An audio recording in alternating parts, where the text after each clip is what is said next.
Welcome back to Sailing El Jaleo. Today we are going to be talking tons of shit. We're going to be talking so much mad shit that this might not be the episode for some of you guys. Today we finally get a start on the bathroom remodel. Now I'm going to try and keep this down to 2 videos. It might have to go to 3. Hopefully it's only 2 though, so I guess we might as well go ahead and get right into it. Grab a drink, climb aboard, and let's get going.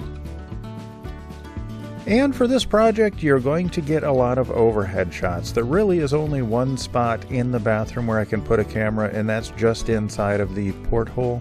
So unfortunately, there's going to be some overhead shots here which aren't the best, but you can kind of see what's going on. So here is the layout of the old bathroom.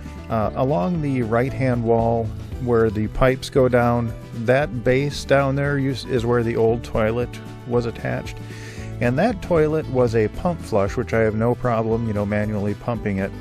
And it was a compact toilet. So it had to fit between the between the sink and the wall there. You can see there's not a ton of room. And I am a big person. I just barely fit in there. And a compact toilet is very uncomfortable. I'm a big person, so I'd like to have a full-size toilet. So that's the main goal of this project, and also to turn the entire bathroom into a shower. So I'm going to be coating the walls with dairy board and then installing a shower head and the hot water heater. You'll see on the right-hand wall there's 4 bolts. You can only see 2 of them there just below the mirror that are coming, and that's actually where the hot water heater is bolted onto the wall. Right on the other side. So we're going to have a hot water and a shower head coming through the wall so we can take showers in there. It's just going to be a lot better all the way around. It'll work a lot better for us. Now that sink that's in there, you can see I never once used that sink. And actually when I put in the running water, I didn't even hook it up. It's just something I never used. That cabinet was just wasted space down below. I didn't store anything in there. So it's time to get rid of it. It's time to install a full-sized electric flushing toilet, and it's time to turn that bathroom into a room that's got actually some real value for us. So that's what this project is going to entail. And as you can see there, I've got my weapon of choice, which is a Sawzall. Anyone who's done any home renovation is very familiar with one of those. If you need to tear stuff up quick, that is what you go with. After removing as much material as I could safely remove with the Sawzall, I switched to a secondary tool. And this is a tool that's not commonly seen. I have never seen one in the building trades, but they are very commonly used in boat repairs. They're very handy, and it's called a multi-tool. It's just an oscillating flat blade, and you can insert it into 90-degree angles. So like in these areas where the old cabinetry was tabbed into the hull, I had to cut through the fiberglass that was holding the cabinet in place without cutting through the hull itself. So with a Sawzall is a blunt tool, whereas a multi-tool is more of a surgical strike. So the multi-tool, especially when cutting against the hull, it's a very, very valuable tool, and I am so glad I got one.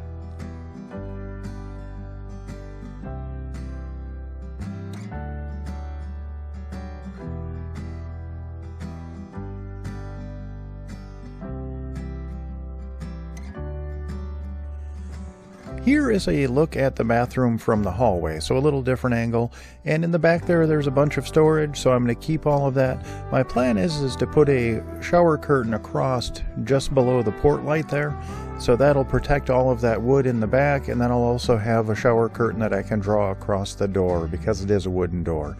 And the rest of it is all going to be dairy board, and that's basically just a fiberglass reinforced PVC panel, so it's impervious to water. It's very thin, it's only 1/8 of an inch thick, and you just glue it on. So I'm going to glue it right up on the wall. So I actually haven't done that yet, so I hope to start on that tomorrow, but in real time. But anyway, so here's a look at the bathroom now.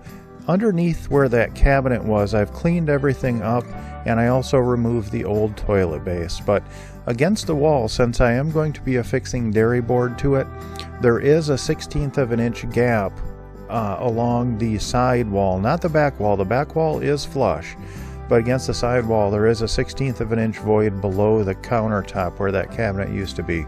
So I have to fill that in with a filling compound so I can get that, and it doesn't have to be beautiful, it just has to be reasonably flush because I'm going to glue that new dairy board onto it. So, and that mirror is going to be coming out. That was an old mirror that was in there when I got the boat, and as you can tell, I've never cleaned it. I've never looked in it. If you looked like me, you wouldn't want to look in a mirror either. You know, you've seen the clothes I wear. I have a lot of flaws, but thankfully vanity is not one of them. But anyway, so and you can see the floor where the or the outer hull where the new toilet base is going to be attached. It's going to be really tricky to do because it does curve in 3 dimensions. It's curving from side to side as well as back to front. So it really is kind of a geometric nightmare to work out that new toilet base. And I go through a couple of different iterations, and it took me a little while to get it right. So I guess you'll see that coming up soon.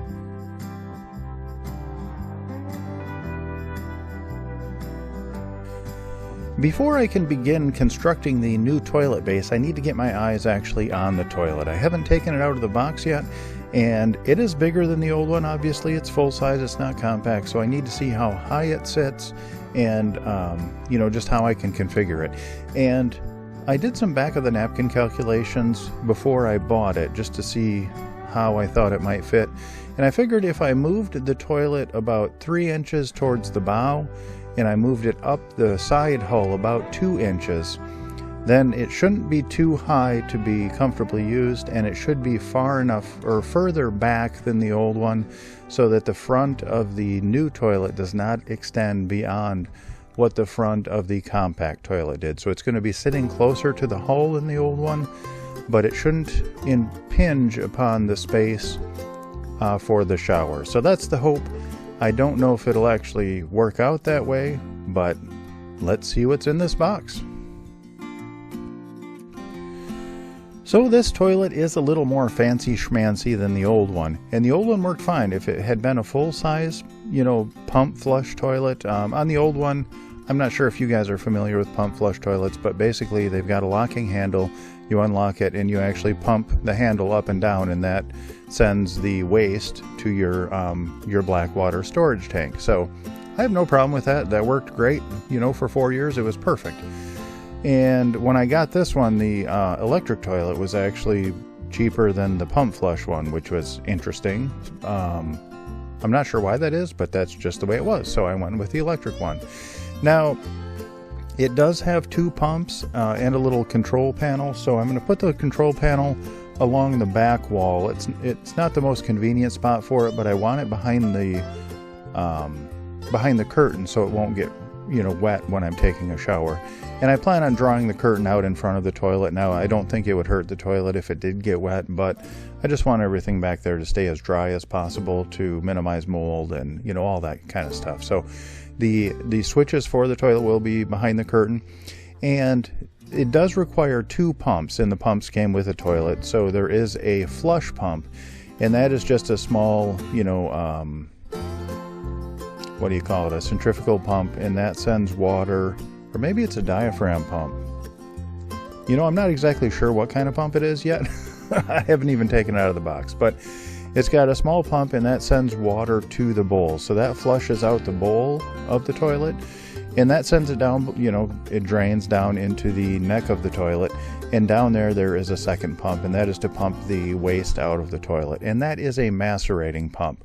So basically what it's got on it, it looks like if you have a blender at home for making drinks or smoothies or whatever, on the front of that pump actually looks like the bottom of your blender, and it actually chews up any solids that are in there, and then it can pump it out through a 1-inch line. So it macerates any solids and sends it out to that black water storage tank. And it does have, the outgoing line does have a check valve on it.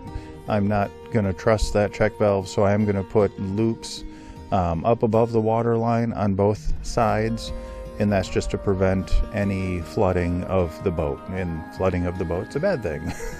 So it's, you know, it's not in the instructions to do that. They do recommend putting shutoff valves, physical ball valves, and I will put those in there as well. But I just want to have a double safeguard. We kind of take water invading the boat kind of seriously, so I can't talk. We'd rather be safe than sorry, so that's what we're going to do. I don't want to go too far down a rabbit hole, but one thing that installing this electric toilet did highlight is I have one incongruity in my electric system. Now, just as a quick recap, I've got two different electric systems on board. One is a lithium iron phosphate system. It's 900 amp hours. It's split. I've got 800 amp hours in the very rear of the boat, in the stern, in the rear lazarette. I've got 100 amp hours at the very front of the boat in the bow, and it runs the windlass. And the windlass is the winch that hauls the chain and the anchor up. So that is the lithium iron phosphate system that runs every electric system in the boat, with the exception of starting the diesel engine. My secondary power system is a lead acid battery, and that serves two purposes. That is the starter battery for the diesel engine, and it creates a bridge. So I go from the alternator on the diesel through DC to DC converters, and that recharges the lithium iron phosphate system. And so when you're charging a lithium iron phosphate battery, as soon as it gets full, it shuts off like a switch. And in that case, the DC to DC converters shut off like a switch. And that is not good for an alternator. An alternator that's an alternator that's putting out 90 amps does not want to be switched off instantaneously. When that happens, it typically, I don't know if it typically, but in my case, it started a fire. So I did have the alternator start on fire when I just had the lithium iron phosphate system. So I introduced the lead acid battery. And the thing about lead acid batteries is, even if it's the bridge between the alternator and the DC to DC converter, so the lead acid battery is in the middle. So when those DC to DC converters shut off, even if the lead acid battery is fully charged, which it is at that point, it can still accept voltage. So the alternator will slowly ramp down. It won't instantaneously shut off, and it won't catch fire. So that's why I added the lead acid battery system. And the more I thought about it, the more I liked it, because that meant that even if something catastrophic happened to my lithium iron phosphate system, I could still start the engine and get somewhere if I needed to get somewhere for help, or if bad weather was coming, or for whatever reason. Being able to start the motor is a good thing. So that's on its own system. I like the way it's set up now. And the thing with the lithium iron phosphate system is the batteries should not be configured in the way that I've got them configured. So the 8 batteries in the back, the 1 battery in the front, they're out of balance. If they like to be balanced, so, you know, the 1 battery at the front is getting stressed. Now, it's not going to do any harm. It's not going to start a fire. It might cause to premature wearing out of that battery. The good thing about lithium iron phosphate batteries is, even if they suffer from thermal runaway, they won't start a fire. There are tons of other lithium battery chemistries that will. You know, we've all heard about the Tesla on the side of the road that's on fire, but that cannot happen to the batteries that I've got. So that's good. Now, I might wear out that battery, but the thing that I came up with for this is, you know, it makes more sense if I put a second lead acid battery up to power the windlass. That way, that battery's not getting stressed. And then I'll have a secondary sink for the alternator. I'll move that from the lithium iron phosphate system over to the lead acid battery system. So both lead acid batteries are charged from the alternator on the diesel. And that way I'll have an extra sink for voltage, and it'll stress the alternator even less. So that's a win there. And the reason it ties into this project is, when I think of systems that are critical, Yes, if I lose a freezer full of food, that really sucks, but you know what? The boat is still floating. We'll live to fight another day. Now, if the diesel won't start and there's bad weather coming, you know, people would say, dumbass, you're in a sailboat, just sail there. Well, you know, it's not that easy. In the Intracoastal Waterway, it's tight. You know, there are actually some places where you're not legally allowed to sail, like in the C&D Canal. And the currents are strong and the wind isn't always blowing in the way that you want. You don't have any choice. You can't tack back and forth in a canal that's 100 feet wide. So the ability to not move could become a catastrophic thing if bad stuff happens. So that is ultra critical. That's an ultra critical system. And another thing that's ultra critical to me is a toilet.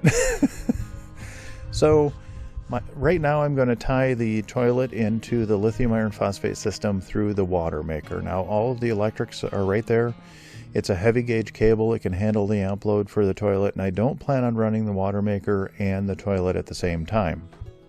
But eventually I would like to switch, so I'll have to reconfigure everything to get the windlass to run, or to tie it back into the lead acid battery system. So that's a project on its own. But when I do that, I plan on tying the toilet into the lead acid battery system, so even if everything else melts down and stops working, I'll be able to start the engine and I'll be able to go to the bathroom. Now, the other ultra critical system, of course, is navigation.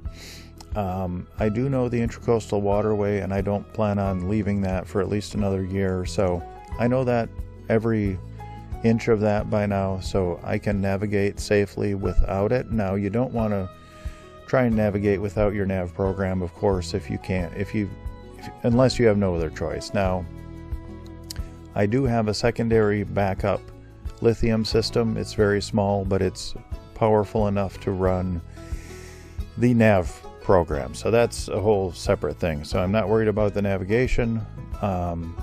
And I do have a backup for the toilet as well, and that's a 5-gallon bucket. Now, that's not the most comfortable thing in the world to use, but push comes to shove, you do what you have to do. So that's the ultimate plan. I don't know if I'll get to that this summer, but next summer I'll definitely isolate that system, tie it all together, so the ultra critical systems are on one system, which will be good.